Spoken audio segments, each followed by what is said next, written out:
Hi everyone. For our next presentation is with David Manavel and John. Okay, let me just.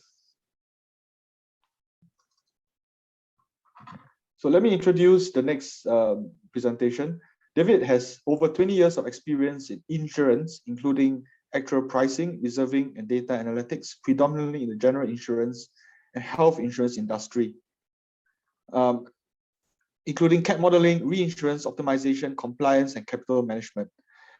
Some of David's experience includes modeling extreme scenario events and keeping abreast of recent blockchain developments. John works in the retrocession broking market, helping reinsurance place optimize coverages and reduce execution risk. He keeps abreast with financial technologies, regulatory frameworks, and is sometimes picked by odd historical and potential future events. Thank you, David and John, for presenting and putting together this very good presentation. It'll be very interesting to hear your words on this challenging topic on COVID-19, black swans, and ERM. Over to you, David and John. Thank you, Paul, and welcome to this session on pandemics, black swan, and ERM. Can you see my screen? Yes. Okay. So we'll be covering fairly recent past events, essentially events which occurred 2 to 3 generations ago. We picked that period because those are typically our grandparents or great-grandparents or people which knowledge is often gone in some parts. Then we'll also be looking at future scenarios. So that will be scenarios with a time of horizon of about 2050 approximately. So essentially scenarios which are going to impact us, but as well as our children. And essentially at the end, we'll see if we can learn anything new based on these events and scenarios. So first, if we look at past recent scenarios, which essentially our great-grandparents encountered. So we obviously have the splits of those kind of scenarios into different categories. So we have natural perils. So those perils are typically constant, broadly constant over time, with the exception, obviously, of climate change. To continue introducing those category, we have a man-made disasters. So those are changing because they are human dependent, and with the advance of global communication and advanced technology, there's a change in those risks. Some of these risks are increasing, others are reducing. But if we take an example, advanced technology and access to knowledge, easy access to knowledge will change the terrorism risk going forward. We have biological risk. Now, the way we categorize the subcategories is my own, and essentially it's possible to reshuffle that a bit. But we pack there pandemics, as well as crop failure and famine. Now, biological, it's a risk which is seen as increasing as we have increased proximity between humans, increased proximity between farm animals, and our close proximity as well between farmers and those farm animals, which reduces the barrier to disease spread. And finally, an area that we see as emerging, which is a technological risk. So essentially, some of these risks did not exist 100 or 200 years ago, or when they occurred, like a geomagnetic storm, they didn't have much an impact, such as the 1859 Carrington event, which was a geomagnetic storm, and nothing much happened. But if that event was to occur today, it will knock several satellites, in particular require to replace some of the GPS satellites, which we rely heavily on, so which will cost billions. And as well, it's estimated for a smaller event which occurred in 1921, that the estimate for the loss in the US made in the US was estimated at 2 billion in the first 4 years, and it will take up to 10 years to fully recover, as there will be also power grid failure. So those are the 4 categories we highlighted. There could be more categories. We didn't list all the type of event which could occur. Actually, we didn't put flood, and flood is a major one, with major losses in China, as an example, in the past several decades. But we like to highlight, rather than focusing on individual events, we like to focus on some of the dependencies between these events. So, for example, in 1815, we had the eruption of Mount Tambora in Indonesia, and that led to expulsion of ashes and SO2, which is a sulfur gas. And for example, in the US, we had a dry fog, and essentially there was a block of the sun in many parts of the world. And in the year following, in 1816, we had what we call the year without a summer, with global failure of harvest, followed by a famine, and then typhus epidemics, and then actually also led to riots, arson, and looting in many European cities, for example. So we see a volcano being linked to a famine, to epidemics, and as well civil unrest. So that's actually four events essentially being related and obviously stemming from a common cause. Another example which we went through is the Tohoku earthquake in 2011, followed by a tsunami. So we have the quake, the tsunami, the nuclear disaster. And what didn't have much of an impact is the Bank of Japan injecting 183 billions of US dollars. And the reason why it didn't have an impact is because Japan is a very stable country economically, but for more vulnerable countries economically, that could potentially lead to inflation or increased inflation.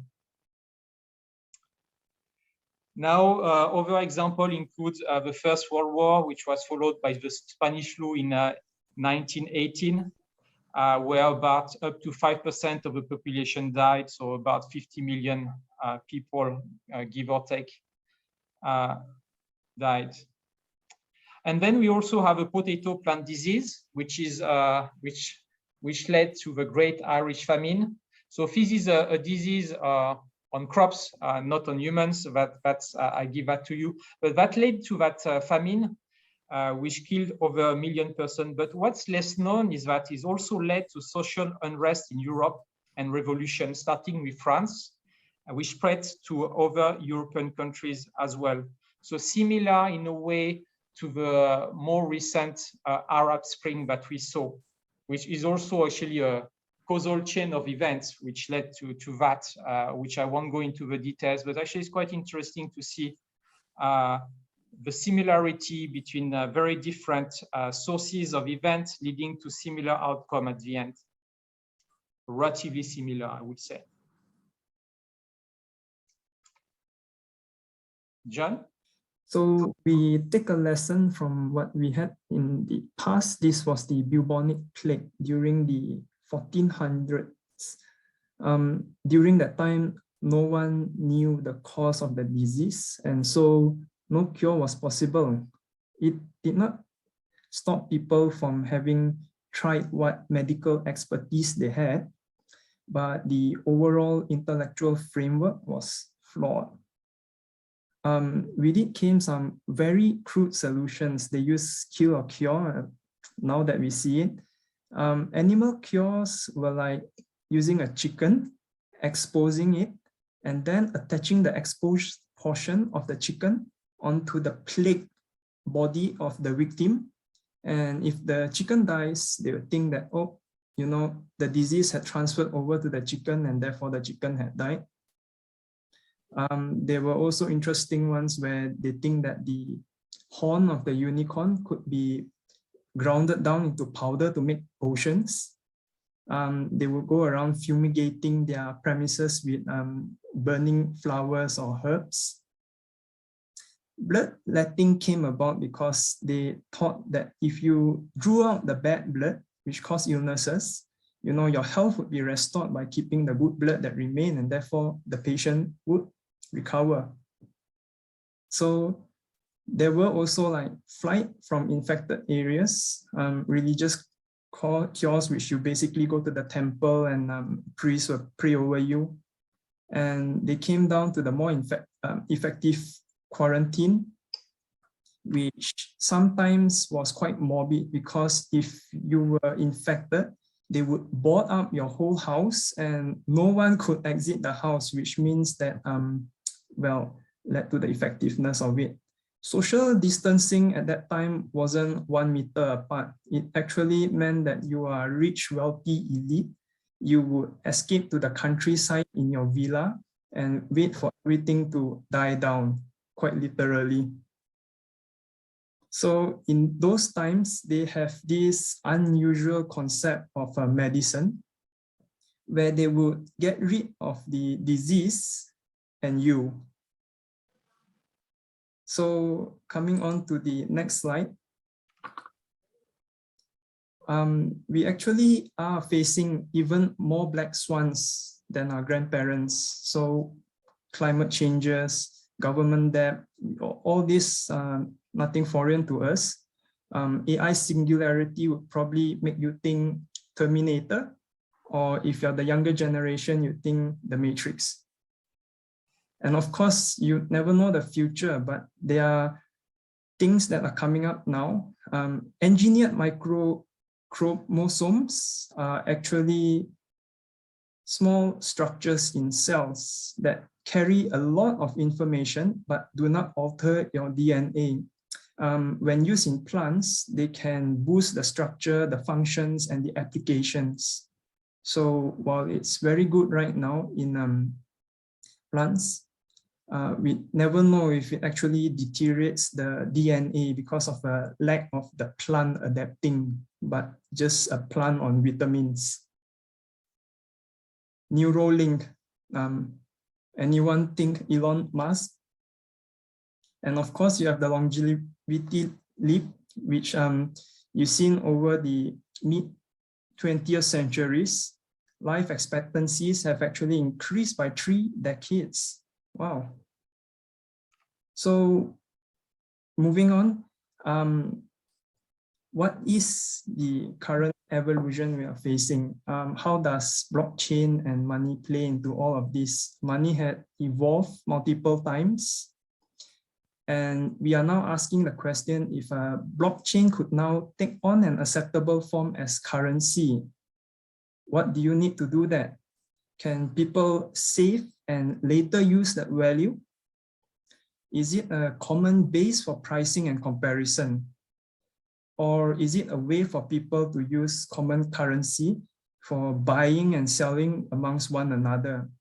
I think right now, the forms like Bitcoin, Ethereum, starting to come up to these eligibilities, but currently the accountants still put them as off-balance sheet assets. Blockchain has been becoming more acceptable. It's immutable, meaning that because of this wide chain of peer-to-peer networks, it's very difficult to hack the database.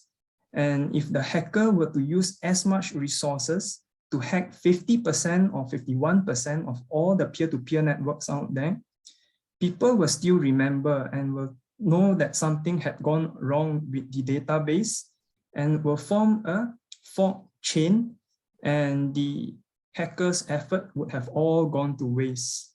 But of course, there are a combination of public or permission-based blockchains, and you can use a few variations of that. Blockchain does not only come as a store of value, it has its potential users as identification, and also its use in supply chain.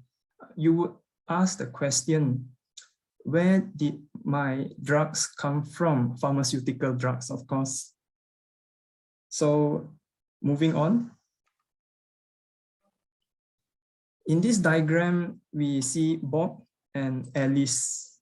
And what do you mean by a zero knowledge proof? 3 statements relate to this. If the prover's statement is true, the verifier will know it's true. Secondly, If the prover statement is false, the verifier can't be fooled.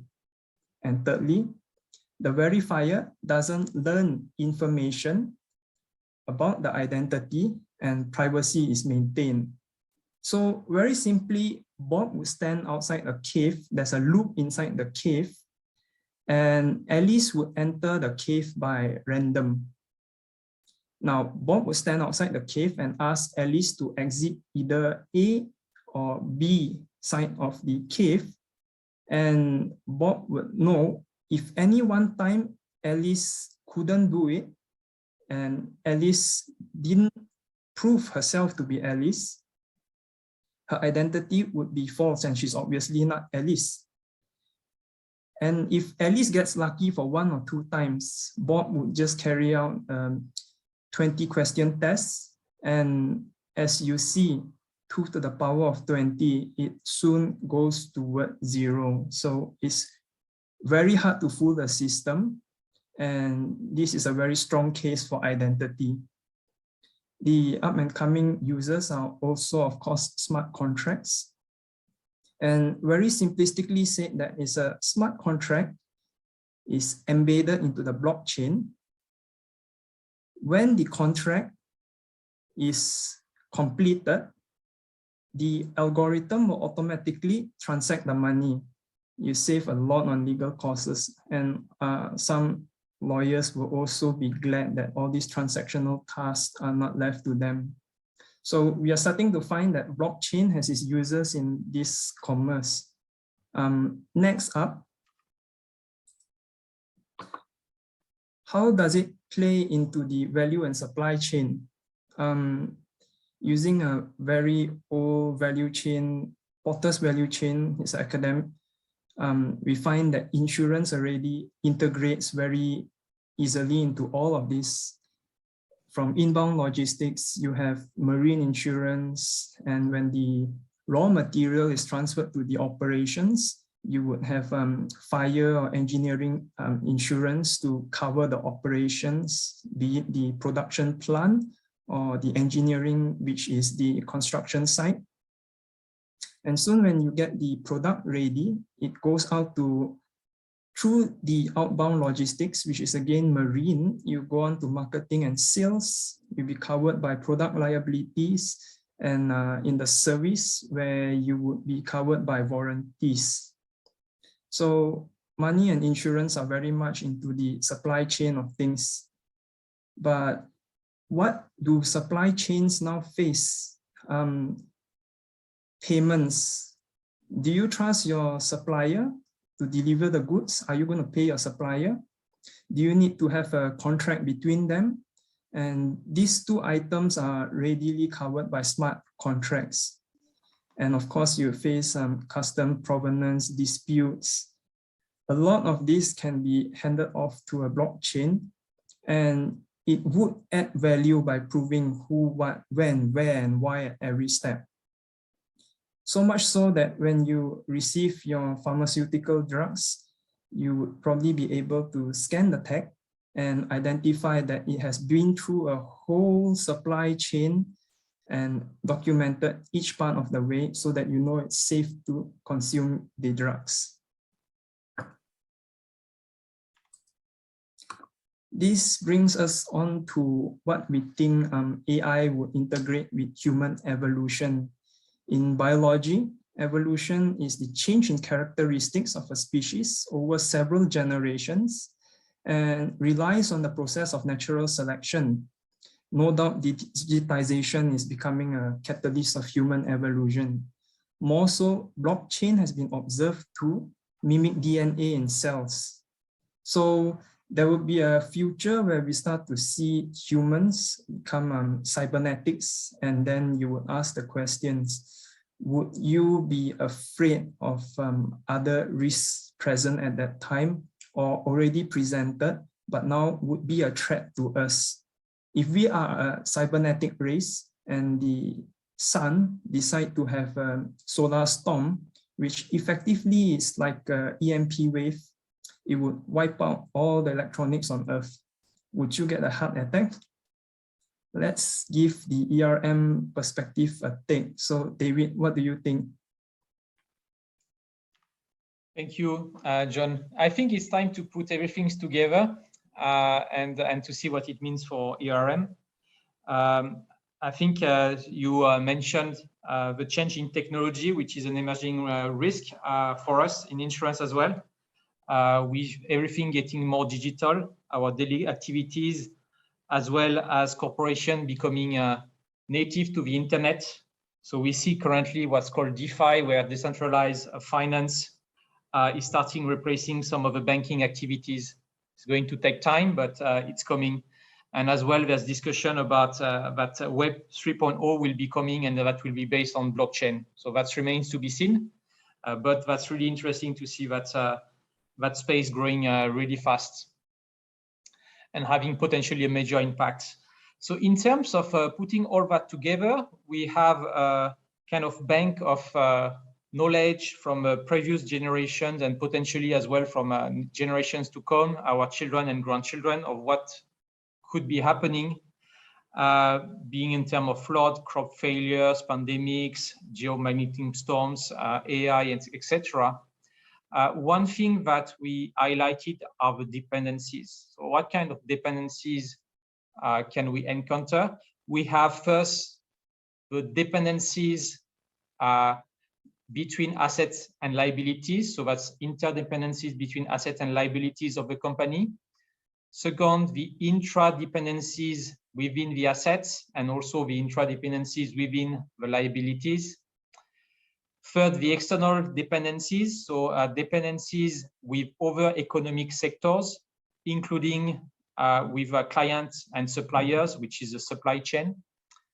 And also the dependencies between events, which in my view surprised us a bit to see that there are so many events we essentially can be modeled as the event, but actually should be also modeled as a series of events instead.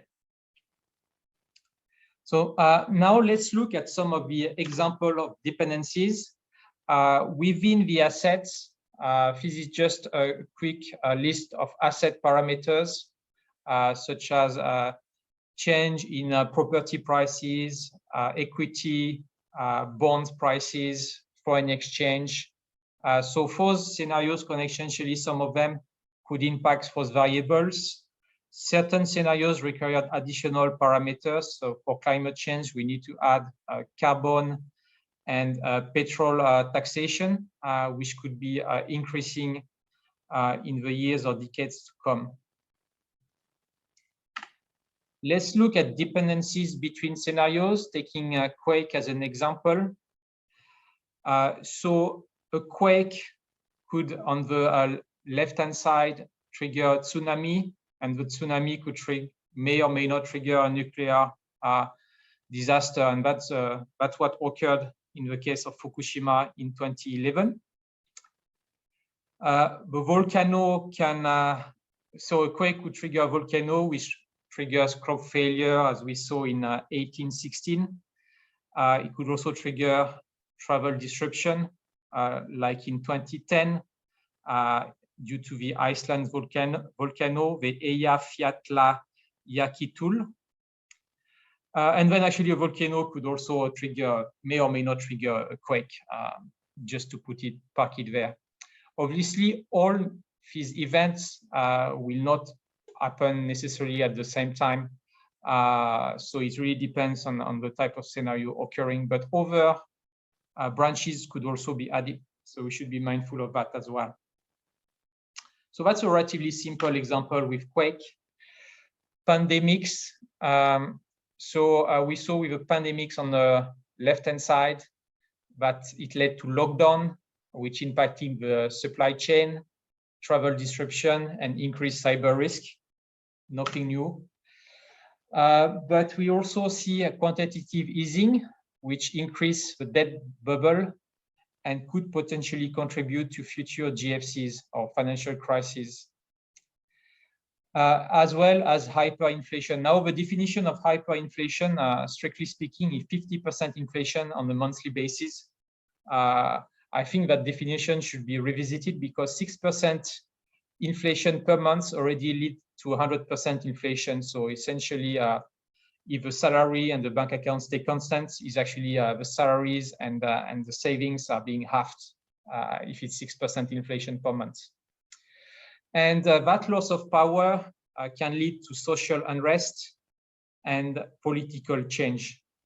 Now we have seen in our democracies that there has been an increased populism in some of the countries, so that's not something we're necessarily immune to. Let's look at a bigger, broader example on climate change. So on the left branch, climate change has an impact on basically on the left-hand side, it's rather the impact on the liability side of the balance sheet, and on the right-hand side on the asset side of the balance sheet. The left branch is essentially the change in weather pattern, such as increase in droughts, which can lead to more wildfires in terms of frequency and intensities, heat waves as well, due to the increase in temperature with loss of lives, increase in severity and frequency of floods and storms, as well as crop failure. So what we mean by crop failure is actually what probably is best defined as the size of the land, which is the increased size of the land which is prone to crop failure. So that will increase with climate change. And that's the way that the MAS has defined it. One is looking at climate change scenarios, as it has been doing in this year and will be doing next year as well. At the center of that illustration, we have the increase in sea level rise, which will have impacts on coastal cities and assets there, in particular property valuations, as well increasing risk of storm surge as the storm surge will be more severe.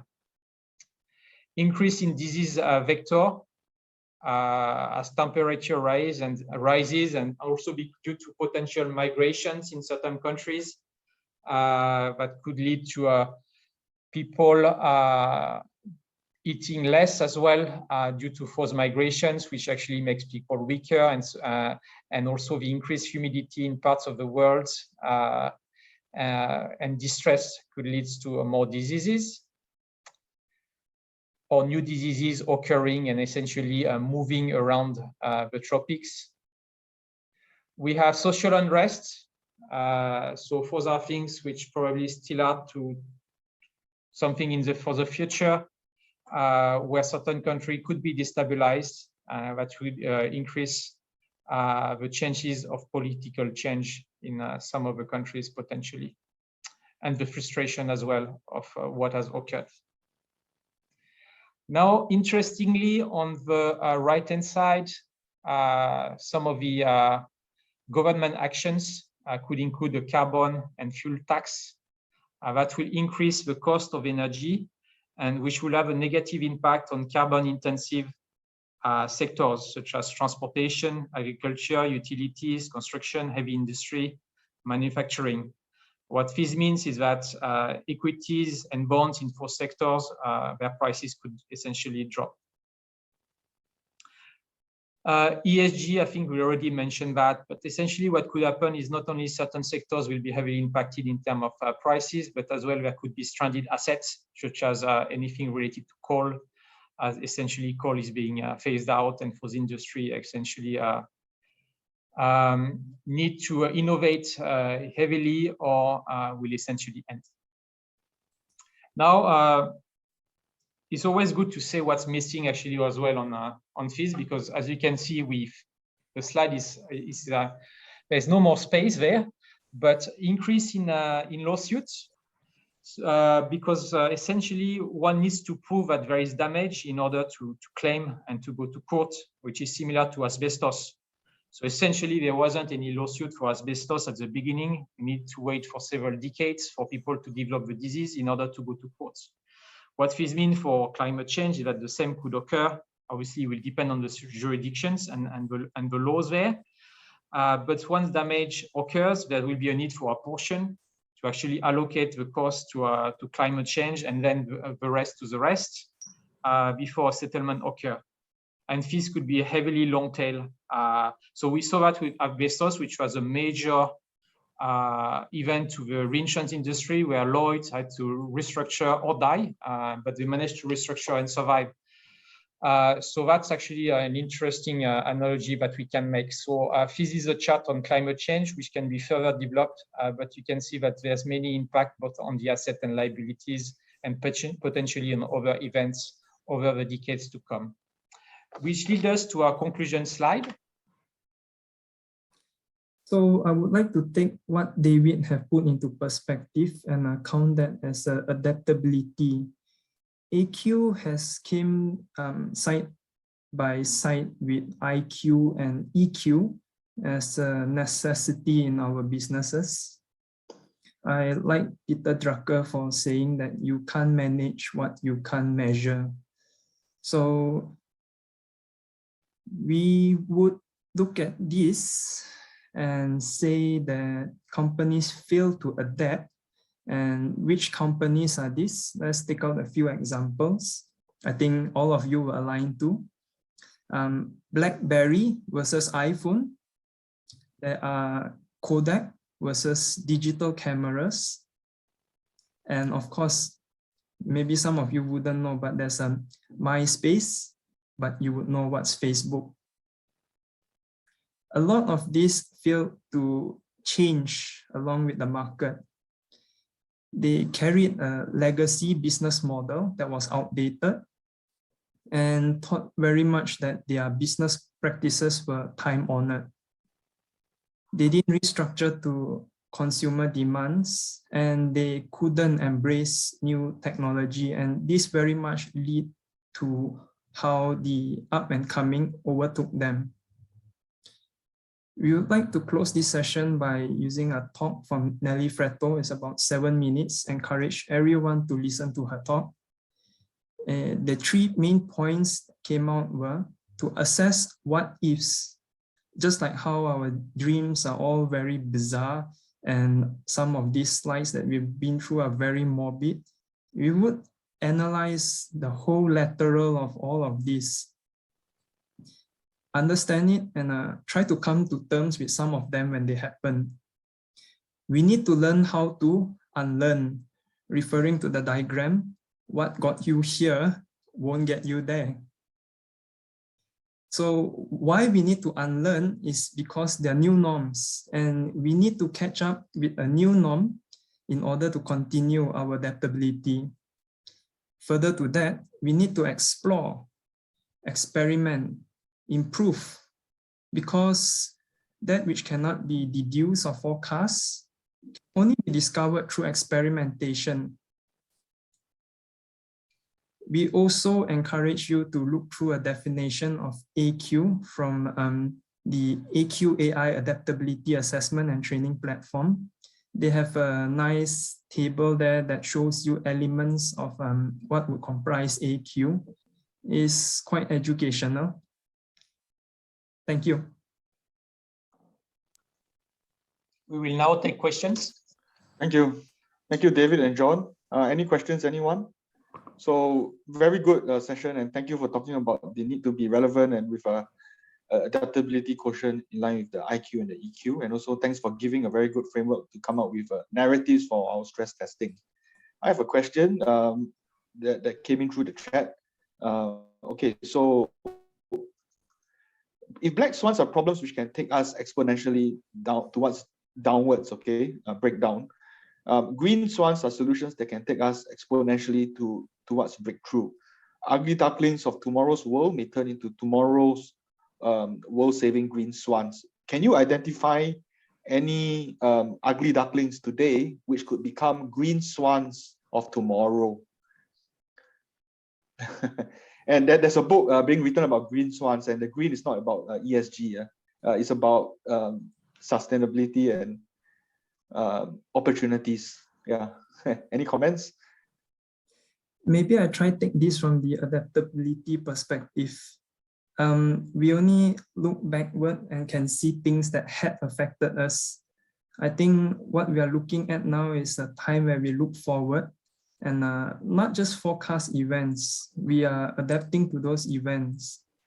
And when we adapt, we of course need to unlearn what we had in the past so that we can relearn in the future for these things that we are going to face and we are going to encounter.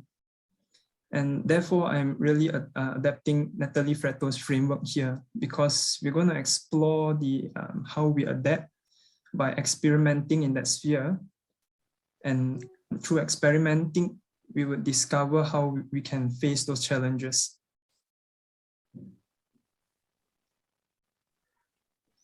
Yeah, so essentially the COVID situation, it seems to be a black swan or close to black swan, but it could become a green swan, right? With digitalization and changes in the way business insurance companies work and the broader economy works. Yeah.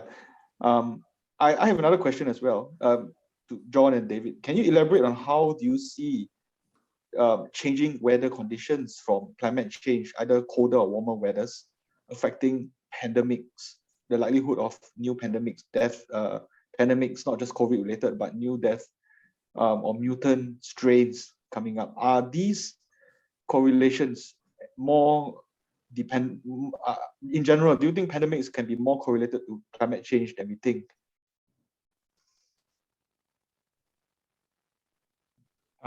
Okay, I give it a try before, if you want to also mention anything, John. Okay, pandemics depends on several factors. Climate change is just one of them, where we know that certain diseases are being favored by higher humidity and higher temperatures. Not all. So that's one of the reasons why over time the rate of disease will change. Obviously, it's subject to the velocity of climate change, which actually is a gradual things to occur in the past, but which is something which essentially could be quite extreme after several decades. But also not just the climate change in itself at the top of that schematic, is actually some of the other implications of that climate change, such as migrations, which can create localized pandemics. So it depends if it's a localized pandemics. In terms of global pandemics, that's going to be not just linked to global change, but also the increase in population. John, do you want to add anything? Yeah, I'll try to add on to David's example, because the heating of the planet and the rising temperatures, David had a point there on disease vectors. You would probably find that like insects carrying disease were able to pass through warmer zones and infect more people. And also, you know, they are potentially deadly hibernating pathogens that as the ice melts, it comes out and infects us. So I think this accelerating effects of the current conditions is already more than what we can handle. And of course, no doubt it could be a catalyst of deadly mutations. Okay, thank you. Thank you very much. If there are no further questions, thank you very much, David and John, for the very unique, enlightening, and very good discussion on COVID-19 black swans and ERM. Your ERM framework is very good, highlighting the inter and intra dependencies. Okay, thank you. Paul. Thank you, David.